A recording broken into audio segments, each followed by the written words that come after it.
Bismillahirrahmanirrahim. Assalamualaikum warahmatullahi wabarakatuh. Alhamdulillahi rabbil alamin. Segala puji hanya milik Allah Subhanahu wa taala. Wassalatu wassalamu ala sayyidina wa maulana Muhammadin. Salawat dan salam senantiasa tercurahkan kepada junjungan kita Habibuna Syafi'una Muhammad ibnu Abdullah. Saudara-saudara, sahabatku, kaum muslimin dan kaum muslimat yang dimuliakan Allah Subhanahu wa taala. Kembali kita di kajian kami. Insyaallah pada kesempatan ini kita akan mengupas sedikit tentang doa Rasulullah sallallahu alaihi wasallam yang Allah abadikan di dalam surah Al-Furqan ayat yang ke-30. A'udzu billahi minasy syaithanir rajim. قال الرسول يا ربي إن قوم اتخذوا هذا القرآن مهجورا.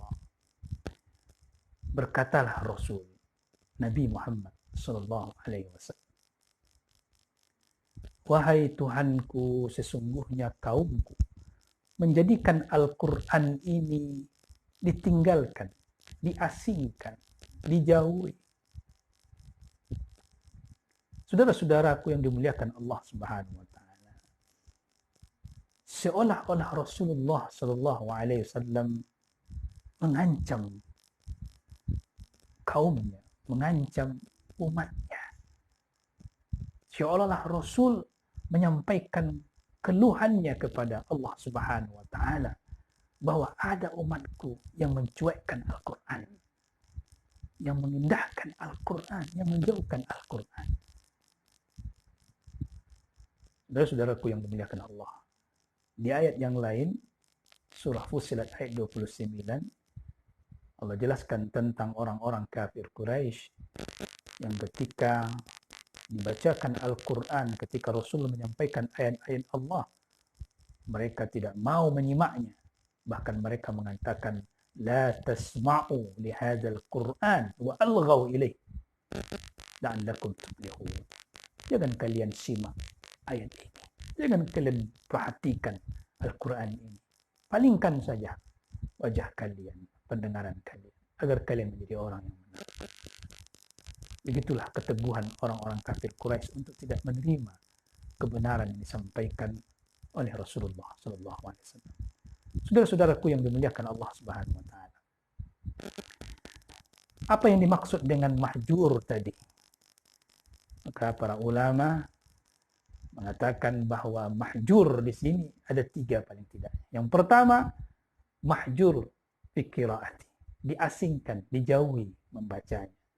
Mahjur fi tadabburihi, diasingkan, dijauhi dalam mentadabburinya.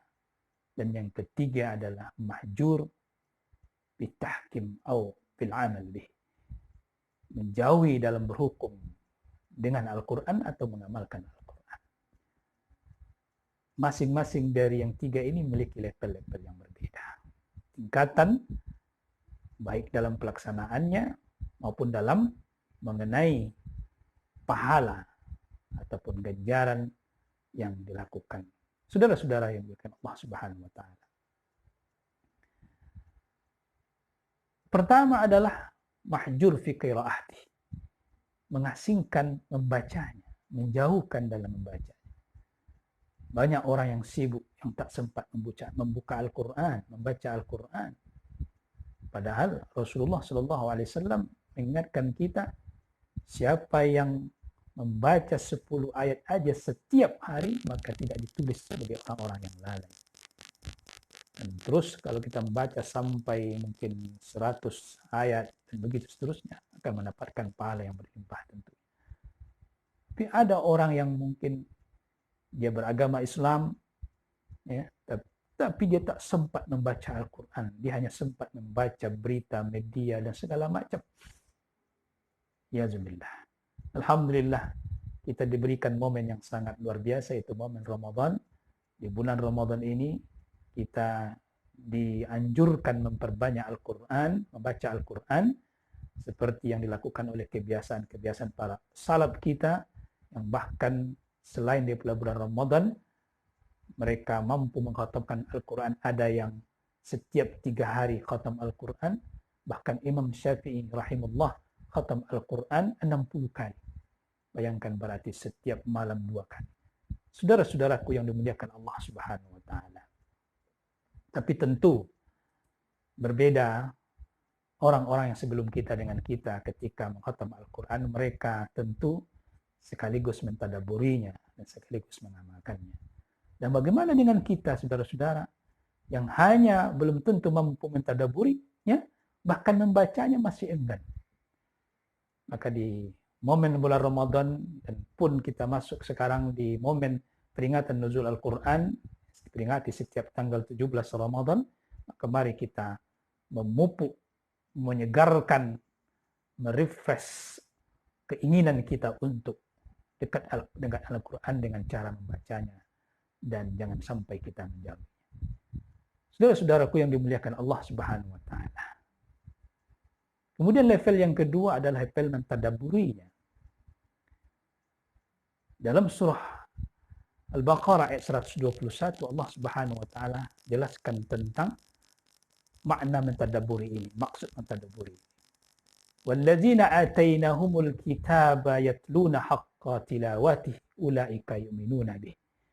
Orang yang telah kami berikan kepada mereka Al-Quran, Alkitab, dan mereka betul-betul membacanya, itulah mereka yang beriman kepada Allah Subhanahu wa taala. Umar bin Khattab, Allah meridainya, menjelaskan tentang haqqa tilawatih, yaitu orang yang betul-betul membaca itu adalah orang-orang yang betul mentadaburinya.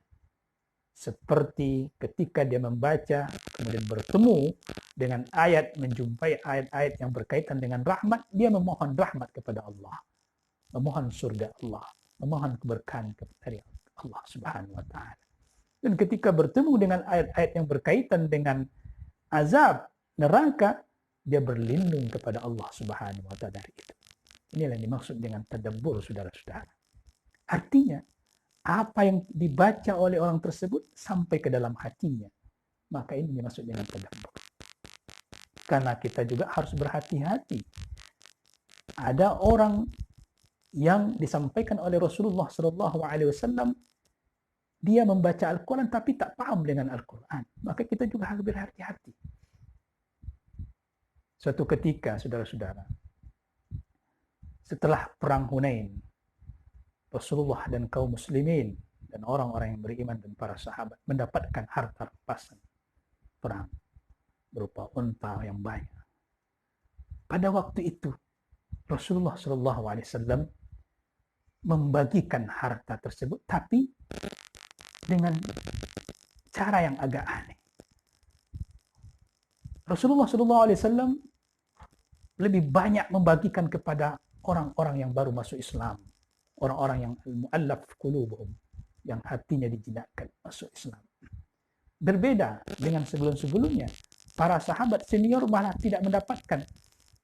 Maka tentu saudara-saudaraku yang dimuliakan Allah, para sahabat Nabi tidak berani menyampaikan itu. Karena tentu mereka paham bahwa apa yang dilakukan Nabi adalah wahyu yang diwahyukan kepadanya, yang tidak melakukan tanpa ada perintah dari Allah Subhanahu wa taala. Tapi masih ada satu yang ngotot. Namanya Zil Khuwairisah. Perawakan kurus berjenggot, kemudian dahinya hitam, dan mampir kepada Rasulullah SAW, datang kepada Rasulullah SAW. Dan beliau sahabat Nabi. Ya Muhammad, i'dil, ya Rasulullah, berlaku adillah. Maka Rasulullah SAW menjawab, celaka kamu, wahai Zil Khuwairisah. Saya ini sudah berbuat adil karena saya melakukan perintah Allah Subhanahu wa taala. Saudara-saudaraku yang dimuliakan Allah Subhanahu wa taala, kemudian Rasulullah mengatakan kepada para sahabatnya, beginilah nanti suatu masa akan ada orang yang dia membaca Al-Quran tapi dia tak paham memahami Al-Quran. Maka oleh karena itu saudara-saudaraku yang dimuliakan Allah Subhanahu wa taala, marilah kita beranjak kepada level untuk mampu memahami Al-Quran. Mungkin saat ini kita di bulan suci Ramadan kita perbanyak membaca Al-Quran, tapi coba juga kita mentadaburi Al-Quran, memahami Al-Quran. Karena Rasulullah SAW juga memperingatkan kepada kita, saudara-saudaraku yang dimuliakan Allah, ada orang-orang yang dia membaca Al-Quran tidak melewati kerongkongannya, tidak sampai ke kerongkongannya. Dalam sebuah hadis diriwayatkan oleh Imam Bukhari, Rasulullah SAW bersabda, yakhruju unasun, akan muncul keluar umat nantinya, min qibalil masyriqi, dari arah timur, yaqra'una al-Qur'an, mereka membaca Al-Quran, la yujawizu tarakihim, tapi tak melewati kerongkongan mereka, yamrukuna, dan mereka keluar minad din, dari agama mereka, seperti keluarnya busur, anak panah dari busurnya. Wala ya'uduna, dan mereka tidak akan kembali, hatta ya'ud, sampai kembali asahmu ila fukihi, kepada busurnya. Saudara-saudaraku yang dimuliakan Allah Subhanahu wa taala, Rasulullah menegaskan kepada kita bahwa ada orang yang membaca Al-Quran tapi tidak melewati kerongkongannya. Dalam hadis yang lain riwayat Imam Muslim, akan ada nanti muncul dari umat ini orang yang membaca Al-Quran tapi membaca Al-Quran tidak melewati kerongkongannya, dan bahkan orang ini, kata Rasulullah SAW, mereka membela orang-orang kafir, ya, membunuh orang-orang yang beriman, dan bahkan orang ini juga, kata Rasulullah SAW, jika aku ketemu masih hidup sampai sekarang ini, ketemu orang ini, saya akan aku musnahkan seperti musnahnya kaum Ad, kata Rasulullah SAW. Saudara-saudara, apa maksud dari yang disampaikan Rasulullah ini? Itu ada orang yang dari umat Rasulullah ini adalah yang mereka membaca Al-Quran tidak melewati kerongkongannya. Artinya mereka tak sampai masuk ke dalam hati. Baca Al-Quran tapi tidak sampai masuk ke dalam hatinya. Artinya tidak mentadaburinya, tidak memahaminya. Karena orang yang membaca Al-Quran dan mentadaburinya, maka tentu mereka berakhlak yang mulia. Maka tentu mereka adalah orang yang punya kebiasaan pribadi yang baik. Karena Rasulullah mengatakan tadi, tidak membacanya lewat kerongkongannya, artinya tidak masuk ke dalam hatinya. Saudara-saudaraku, mungkin kita pernah mendengar tentang kisah terbunuhnya Ali, Sayyidina Ali bin Abi Thalib, Allah meridainya. Siapakah pembunuhnya? Apakah orang kafir? Tidak. Pembunuhnya adalah orang muslim, ahli ibadah, salat tahajud, baca Al-Quran. Abdurrahman bin Muljam At-Tamimi. Tapi apa yang dilakukannya? Dia membunuh Ali bin Abi Thalib karena Ali bin Abi Thalib berhukum bukan dengan hukum Al-Quran. Dan menurut dia, Ali bin Abi Thalib adalah orang yang sesat. Maka dia bunuh. Ya zumbillah. Inilah pemahaman yang sesat, saudara-saudaraku. Kenapa? Karena Al-Quran tidak ditadaburi, tidak dipahami dengan benar. Maka akan ada penyimpangan-penyimpangan tentunya. Jadi kita perlu, ya, di samping kita membaca, maka kita mentadaburinya. Kemudian yang kedua adalah mengamalkan Al-Quran. Berhukum dengan Al-Quran. Wa man lam yahkum bima anzalallah fa ulaika humul kafirun. Dalam surah Al-Maidah ayat 45, 46, 47 Allah jelaskan. Ada 3. Wa man lam yahkum bima anzalallah fa ulaika humul kafirun. Wa man lam yahkum bima anzalallah fa ulaika humul fasiqun. Siapa yang tidak berhukum dengan hukum yang telah Allah tetapkan di dalam Al-Quran, maka adalah orang-orang yang kafir. Yang tidak berhukum dengan apa yang telah tetapkan di dalam Al-Quran, maka mereka adalah orang-orang yang fasik. Saudara-saudaraku yang dimuliakan Allah Subhanahu wa taala, maka tentu kita berusaha untuk mengamalkan Al-Quran. Dan mengamalkan Al-Quran isinya Allah perintahkan juga kepada kita untuk mengamalkan dengan ikhlas. Bukan ingin tujuan-tujuan agar mendapatkan sambutan, sanjungan, pujian dari manusia. Karena ini termasuk hujran juga, ini termasuk mahjur juga. Meninggalkan atau menjauhi Al-Quran ketika kita mampu mengamal Al-Quran, tapi apa? Ada orang yang ingin mendapatkan keuntungan-keuntungan dunia tadi. Bukan karena Allah Subhanahu wa Ta'ala. Maka Rasulullah Sallallahu Alaihi Wasallam mengatakan dalam sebuah hadis dari Imam Tabrani dari Ibnu Abbas, Allah meridai keduanya. Kata Rasulullah Sallallahu Alaihi Wasallam, Inna fi jahannam la wadiyan. Sesungguhnya di dalam neraka jahannam itu ada sebuah lembah. Tasta'izu minha jahannam, tasta'izu minhu jahannam, berlindung jahannam darinya di kulli yaumin, setiap hari, mi'ah arba'ah, 400 kali.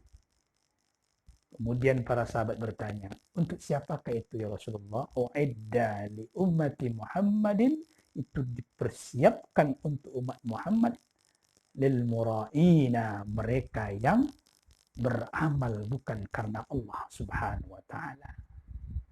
Membaca Al-Quran, mentadaburinya, dan tapi dia mengamalkan Al-Quran, berhukum dengan Al-Quran, tapi berhukumnya, beramalnya bukan karena Allah Subhanahu wa Ta'ala, karena ingin riya atau ingin dipuji, disanjung untuk keuntungan-keuntungan pribadinya. Maka kata Rasulullah, ada 4 orang ini. Yang pertama adalah hamil kitab, orang yang membaca Al-Quran, membawa Al-Quran, tapi bukan karena Allah Subhanahu wa Ta'ala, dan mengamalkan Al-Quran bukan karena Allah Subhanahu wa Ta'ala. Kemudian al-mutasaddiq, orang yang bersedekah bukan karena Allah Subhanahu wa Ta'ala. Dan kemudian yang ketiga, al-hajj ila baitillah, orang yang pergi haji kepada jalan Allah bukan karena, kepada rumah Allah tapi bukan karena Allah. Dan yang keempat adalah wal kharij fi sabilillah, orang yang keluar di jalan Allah tapi bukan karena Allah Subhanahu wa Ta'ala.